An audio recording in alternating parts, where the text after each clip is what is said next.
پرورش charity foundation شروع کرنے کا خیال کب آیا؟ میں اس کے پیچھے کوئی ایسی رومانٹک کہانی نہیں ہے جو میں آپ کو سناؤں کہ میں نے خواب میں یہ دیکھا. کیسے آپ نے چیریٹی کے جو کام ہے ہر کوئی تو نہیں کر رہا سوشل ورک. میں جب HSN میں پڑھ رہا تھا so when I was in class 6 تو تب سے مجھے سوشل ورک کا شوق تھا. اور پھر میری جو گرینڈ مدر ہیں she is retired from the Pakistan air force. اچھا.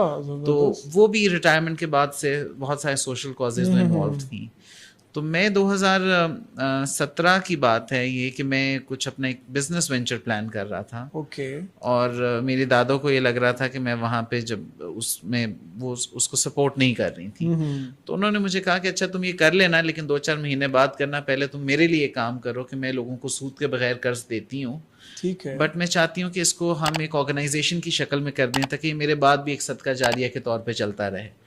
تو میں نے ان سے کہا کہ اگر میں کوئی آرگنائزیشن رجسٹر کروں گا چیریٹیبل تو میں سب سے پہلے بچوں کی تعلیم پہ کام کروں گا, کیونکہ مجھے یہ لگتا تھا اس عمر کے حصے میں جتنے اداروں کے ساتھ میں نے کام کیا یا مجھے دیکھنے کا موقع ملا, مجھے یہ لگتا تھا کہ جب ہم چیریٹیبل ادارے بناتے ہیں تو ہم تعلیمی معیار پہ سمجھوتے شروع کر دیتے ہیں. تو میری ایک خواہش تھی, ایک دل میں ایک خیال تھا کہ ایک ایسا فلاحی چیریٹیبل ادارہ بنایا جائے جو کہ تعلیم دے اور اعلیٰ معیار کی تعلیم دے, وہاں پہ تعلیم کے معیار پہ سمجھوتا نہ ہو اور چاہے کچھ بھی ہو.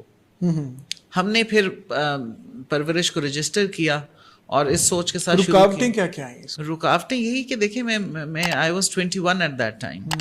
تو وہ ہر کسی کو یہ لگتا تھا کچھ بلکہ یہ تمہارے کرنے کا کام نہیں ہے, تم اپنا کوئی بزنس کرو, اپنے آگے ایجوکیشن کو پرسو کرو.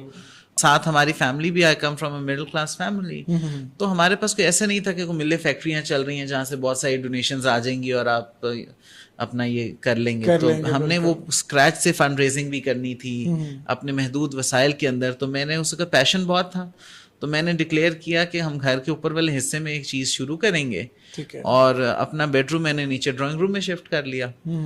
تو وہ میرے لیے, تو اب میں ریٹروسپیکٹ میں سوچتا ہوں میں تو پیشنیٹ تھا, مجھے تو اس چیز کی تکلیف اس طرح سے نہیں بلکہ خوشی ہوتی تھی اور بڑا نارمل لگتا تھا.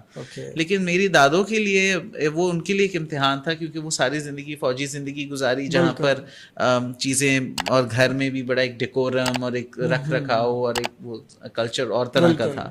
تو ان کے لیے ظاہر ہے یہ ایک نائٹ میئر تھی کہ اب گھر کے اوپر ایک ادارہ چلے گا اور اس میں بچے آئیں گے رہیں گے اور ڈرائنگ روم کے اندر شاویز کا بیڈ روم ہوگا.